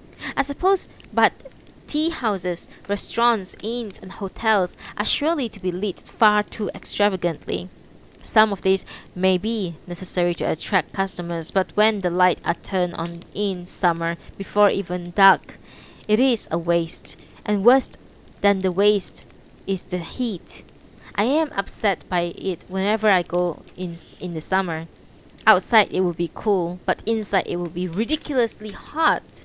And more often than not, because of the light too strong or too numerous, turn some of them off and in no time all the room is refreshingly cold. Yet, curiously, neither the guest nor the owner seem to realize this. A room should be brighter in the winter, but dimmer in the summer. It is then appropriately cool and does not attract insects. But people will light the lights and then switch on an electric fan to combat the heat. The very thought annoys me. One can endure a Japanese room all the same, for ultimately the heat escapes through the walls. But in Western style hotels, circulation is poor, and the floors, walls, and ceiling drink in the heat and throw it back on from every direction with unbearable intensity. The worst example, at last, is the Miyako Hotel in Kyoto, as anyone who has been in its lobby on a summer's evening should agree. It stands on high ground, facing north, commanding a view of Mount Hiei, Nyoigatake, the Kurodani Pagoda, the forests and the greens of Higashiyama, a splendidly fresh, clean view, all the more disappointing for being so. Should a person of summer evening set out to refresh himself among purple hills and crystal streams to take in the cool breeze that blows through the tower. On the heights, he will only find himself beneath a white ceiling dotted with huge milk glass lights, each sending forth a blinding blaze. As in most recent Western style buildings, the ceilings are so low that one feels as if balls of fire are blazing directly above their head. Hot is no word for the effect, and the closer of the ceiling, the worse it is. Your head and neck and spine feel as if they are being roasted. One of these balls of fire alone would suffice to light the place, yet three or four blaze down from the ceiling, and there are smaller versions of the wall and pillars, serving no function but to eradicate every trace of shadow, and so the room is devoid of shadows. Look about, and all you see are white walls, thick pillars, a garish floor done in mosaic patterns, looking much like freshly printed lithograph, all oppressively hot. When you enter from the corridor, the difference in temperature is all too apparent. No matter how cool a breeze blows in, it is instantly transformed to hot wind. I have stayed at the Miyako several times and think fondly of it.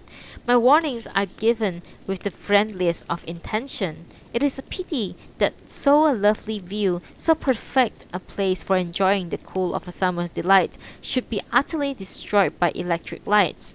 The Japanese quite aside, I cannot believe the Westerners, however much they may prefer light, can be other than appalled at the heat, and I have no doubt they would see immediately the improvement in turning down the lights. The Miyako is by no means the only extreme. The Imperial Hotel, with its indirect lighting, is on the whole a pleasant place, but in summer even it might be a little darker. Light is used not for reading or writing or sewing, but for dispelling the shadows in the farthest corners, and this runs against the basic of the Japanese room. Something is salvaged when a person turns off the lights at home to save money, but at inns and restaurants there is inevitably too much light in the halls, on the stairs, in the doorway, the gate, the garden. The rooms and the water and the stones outside become flat and shallow. There are advantages for keeping warm in the winter, I suppose, but in the summer, no matter to what isolated mountain resort a person flees to escape the heat, he has a disappointment waiting if it is an inn or hotel he is going to. I have found myself that the best way to keep cool is to stay at home, open the doors, and stretch out in the dark under the mosquito net. Sip of tea.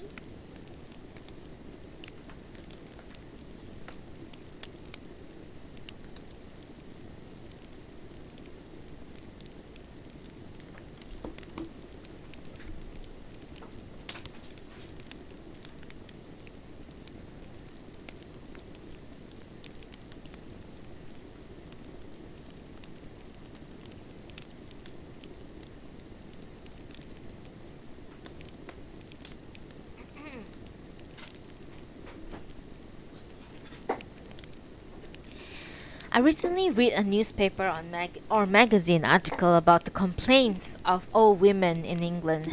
When they were young, they said they respected their elders and took good care of them, but their own daughters cared nothing at all for them and avoid them as they were somehow dirty. The morals of the young, they lamented, are not what they once were. It struck me that old people everywhere have much the same complaints. The older we get, the more we seem to think that everything was better in the past. Old people a century ago wanted to go back 2 centuries, and 2 centuries ago they wished it were 3 centuries earlier. Never has there been an age that people have been satisfied with, but in recent years, the pace of progress has been so precipitous that conditions in our own country go somewhat beyond the ordinary. The changes that has taken place since the restoration of 1867 must be at least as great as those of the preceding 3.5 centuries. It will seem odd, I suppose, that I should go on in this vein, as if I too were grumbling in my own dotage.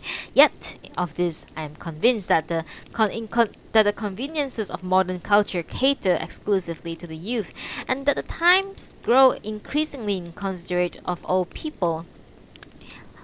Let me take a familiar example. Now that we cannot cross an intersection without consulting a traffic signal, all people can no longer venture confidently out into the street. For someone sufficiently well off to be driven about in an automobile, there may be no problem.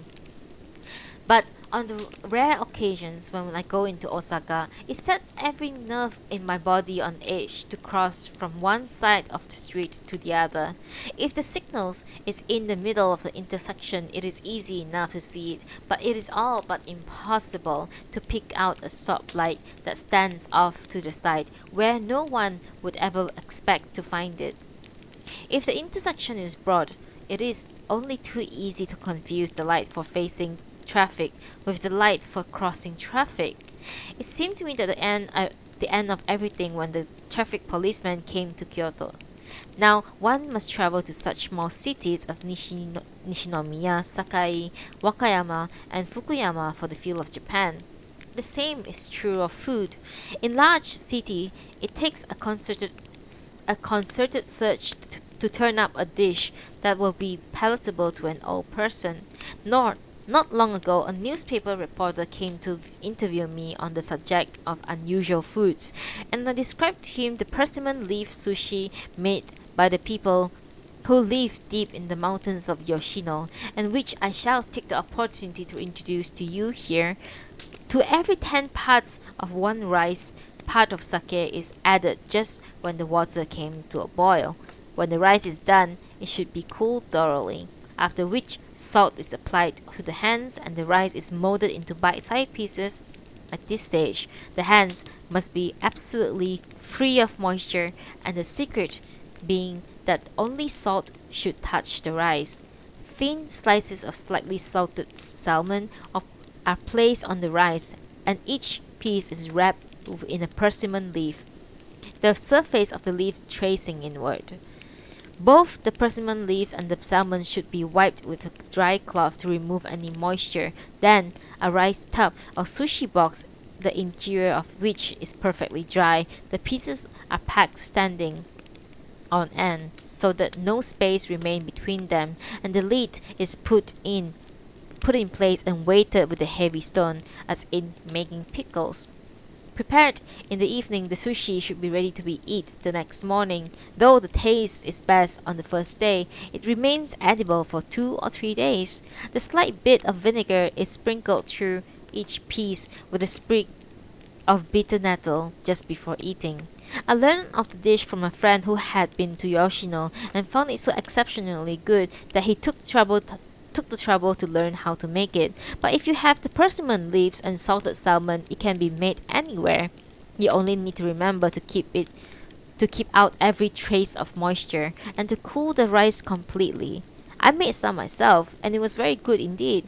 The oil from the salmon and the hint of salt give the proper touch of seasoning to the rice, and the salmon becomes soft as if it were fresh.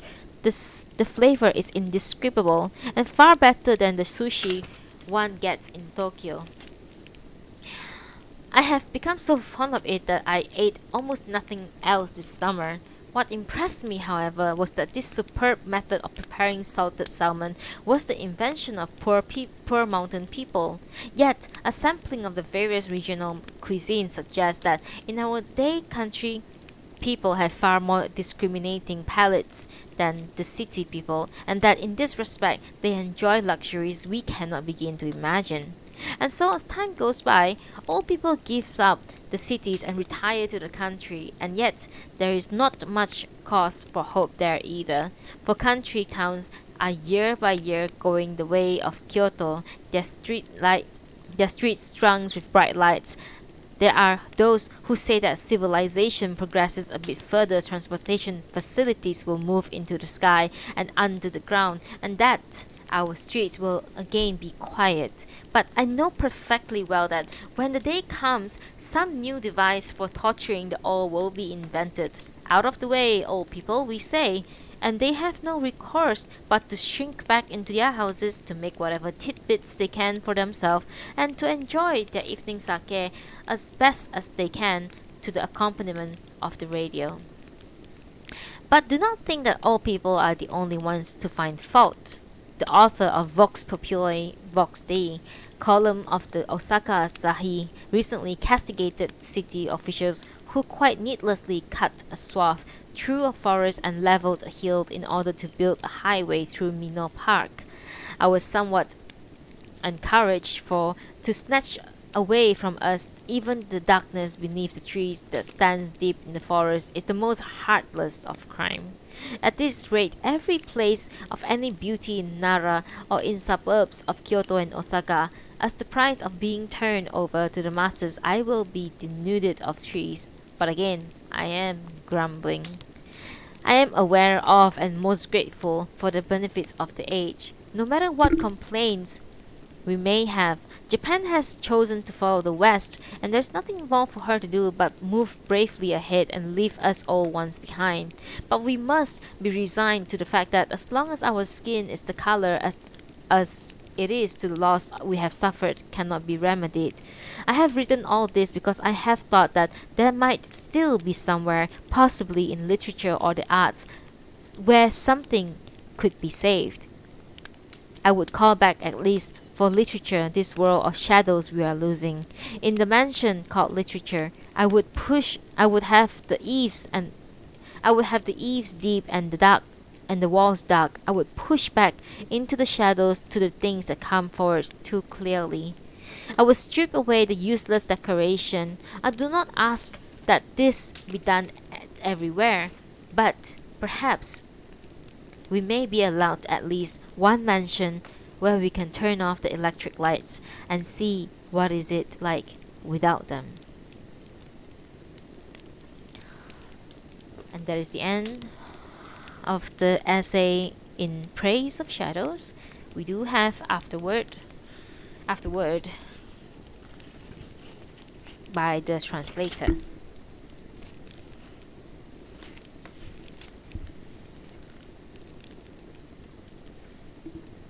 But nostalgia also gives people hope, you see, Kiru. Without nostalgia, I don't know. Nostalgia can be good. It's not always bad. But just don't try to live in nostalgia. You can recollect nostalgia. You can be nostalgic, but don't try to live in nostalgia because it's the past and it's never going to happen again. Afterword, written by Thomas J. Harper, the translator of this essay. In Praise of Shadows is an essay on aesthetic by an eminent Japanese novelist, but to sum it up as such is as likely to mislead us to enlighten. For this case, neither novelist nor essay nor aesthetic fits very neatly within the usual boundaries of these terms. Tanizaki's literary career spanned more than half a century. He lived from 1886 to 1965 and was as varied as it was long. Even the slender sampling of his novels available in English suggests something of the range of his imagination. Some prefer Nettles, Tareku Mushi, 1928 to 1929, analyzes the conflicting emotions of a wealthy businessman as his unfaithful wife attempts to extricate herself from their marriage. The Makioka sisters, Sasame Yuki, 1943 to 1948, is a minutely detailed portrait of four daughters of an old Osaka mercantile family, centering upon their attempt to find an acceptable husband for the beautiful but painfully reticent second sister Yukiko. The Key, Kagi, 1956, portrays the sexual fantasies of an aging university professor who ultimately dies of the exquisite thrill of seducing his wife into an affair with a young lover. Diary of a Mad Old Man, Futen Rojin Hiki, 1961 and 1962, is just that the old man's madness being a geriatric consuming urge to satisfy his renewed sexual appetites before death overtakes him.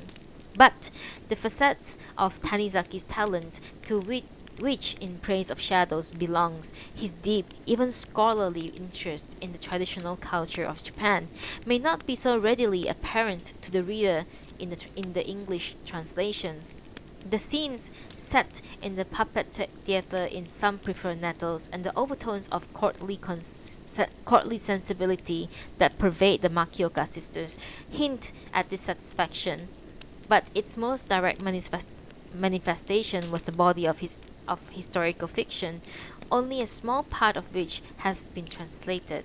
We have, in English, but two chapters of The Mother of Captain Shigemoto, Shosho Shigemoto no Haha, 1949 to 1950, an eerie novel set in the 9th century, and a meager assortment of novellas and short stories, three of which are conveniently accessible in Howard Hibbert's Seven Japanese Tales, a mere fraction of the whole.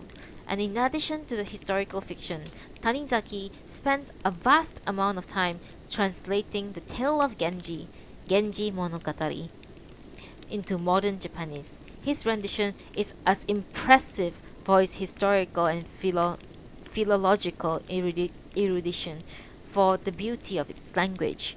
In Praise of Shadows, then, is the work of an extraordinarily learned novelist and not simply a charming example of that flourishing genre, the literary man's essay on non-literary subjects. The point is worth noting, for successful novelists in Japan are inundated with requests to hold forth on subjects that are often far removed from their knowledge, and their witty but airy ramblings on the latest political scandals and the housing problems, impressionist painting, or whatever abound in the best newspapers and magazines. Tanizaki himself must have contributed several such pieces, as we surmise from his reference to being interviewed on the subjects of unusual foods. But when he writes of traditional aesthetics, he speaks with authority of matters he cared for intensely. In Praise of Shadow is anything but the empty dreams of a novelist, a well-stocked mind perhaps, a critical reader might answer, but a vagrant mind. And there is no denying that Tanizaki does wander, from architecture to toilets to jade to women to food, often with only the most tenuous of transitions, and quite as often turning back to repeat himself. To the Western reader trained to expect symmetry and logical progression in an essay, the urge to edit Tanizaki is at times almost irresistible. He has a perverse habit of shifting without warning from a tone of high seriousness to something near facetiousness. As when he recommends the toilet as a major source of poetic inspiration.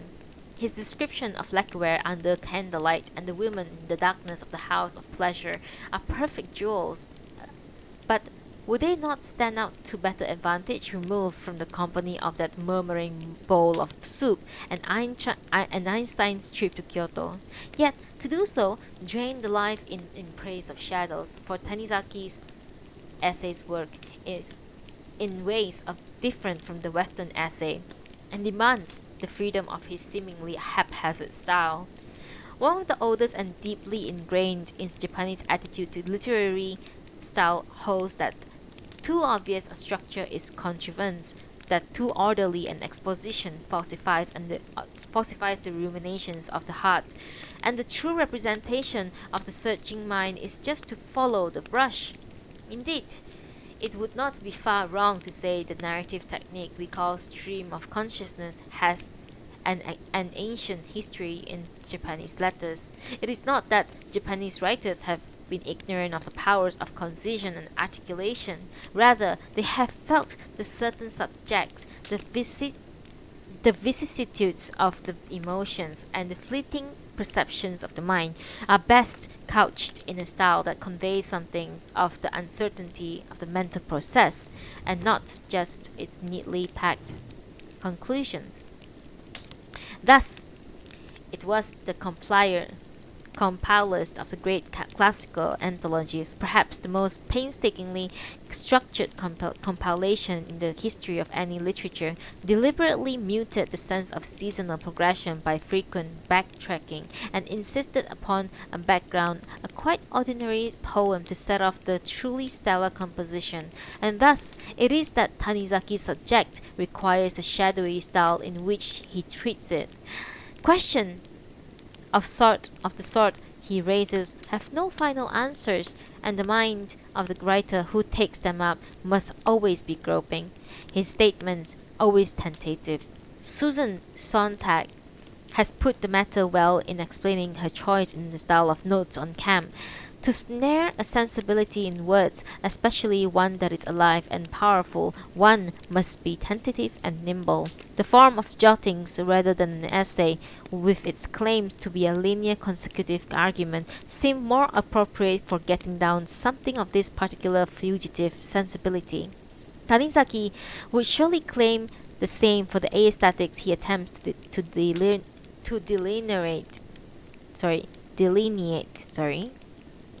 He attempts to delineate. Tanizaki's aesthetics speaks for itself and needs no explication, but it should be pointed out that his is not every way an orthodox view of Japanese taste. For one thing, he conspicuously refrains from claims of some mysterious aesthetic sensibility in the Japanese genes. We could forgive him if he did. The notion is centuries old and the endorsement of the most eminent artists and scholars. That the Japanese sensibility is in some ways unique is, to be sure, one of his main points, but he traces the uniqueness to more basic and more believable sources than national character. Architecture developed as it did because of climatic conditions and the nature of available buildings materials. Gold served as the reflector of light as well as an ornament. The quality that we call beauty must always grow from the realities of life.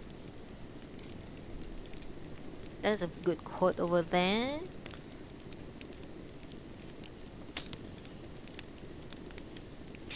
And to Tanizaki, this meant the whole life, the base as well as the noble, eating and defecating as well as playgoing and the contemplation of calligraphy. Here lies another reason for following uncritically the erratic course of this essay. His descents to the earthly plane of toilets and recipes are as vital as to his aesthetics as his ascents to the ethereal realm of ancient temples and the Noh. Few will follow him quite uncritically as to agree that the traditional conception of female beauty was the inevitable result of having yellow skin. But we must admit that his insistence upon basic and natural causes contributes much to the eloquence of his argument. The consequence of such of an argument is an essentially pessimistic aesthetic, the aesthetic not of a celebrant but of a mourner. Tanizaki holds no hope for the survival of a sensibility that grew from the way of life now passing out of existence. By 1933, when In Praise of Shadows was written, much of what he prescribed had either perished or was preserved fossil-like in surroundings that betrayed its true beauty. Traditional building materials and appliances were being replaced by glittering Western invention. Gold-flecked lacquerware had been rendered garish by electric light. Flood lamps had turned the kabuki into a world of sham. Had he returned later in his career, he might have added the Noh Theatre and perhaps the Japanese house to his list of moribund. Here again, Tanizaki runs counter to the orthodoxy. His pessimism and probably his earthiness too would not be at all popular with the modern artistic establishment. The masters of flower arrangement, tea ceremony, calligraphy, and painting, dance, many of those people had made handsome livings by their art, and as the government's chosen cultural emissaries, have been influential shapers of the image of Japanese culture that is packaged for export. The implication that their art is stillborn could not be resented. Tanizaki, however, would dismiss would dismiss it as cold and sterile and too far removed from the sources of its life to claim any vitality. The scattered vestiges of excellence still survive, he could not deny, and anyone who has seen, for instance, a votive performance of No on the weathered outdoor stage of a temple or shrine must agree that they do survive. But for Tanizaki, a museum piece is no cause for rejoicing, and art must live as a part of our daily lives, or we had better give it up. We can admire it for what it once was, and try to understand what made it so, as Tanizaki does in Praise of Shadows. But to pretend that we still participate in it is mere posturing. Mrs. Tanizaki tells a story of when her late husband decided, as he frequently did, to build a new house. The architect arrived and announced with pride, "I've read your In Praise of Shadows, Mr. Tanizaki, and I know exactly what you want." To which Tanizaki replied, "But no, I could never live in a house like that." There is perhaps as much resignation as humor as in his answer. In Praise of Shadows, Ine Raisan was first published in December 1933 and January 1934 issues of Keizai Orai. In 1954, Edward G. Sedensticker published a section of translated excerpts interspersed with commentary in Volume 1, Number 1 of the Japan Quarterly. This article was later reprinted in the January 1955 issue of the Atlantic Monthly. The present volume is a whole complete translation of In Praise of Shadows, which Professor Seidensticker's excerpt with my own rendition of the remainder of the essay. Signed, Thomas J. Harper. And that is indeed the end of the essay In Praise of Shadows by Junichiro Tanizaki. I do not think that I give it a good read at all. I don't know why I stuttered so much today, but maybe I'm just a little bit tired because I had a rough day yesterday and I couldn't sleep properly today. And all I want is more coffee, and I will hope that I'll have some kind of work coming up. Anyways, whoever who's still listening, thank you so much for listening, and thank you, Kiru, for dropping by and listening as well. Yeah, I think I'm gonna stop here, and then I'm gonna try to do some work, and then I'm gonna try and I don't know. I don't know what I'll do, but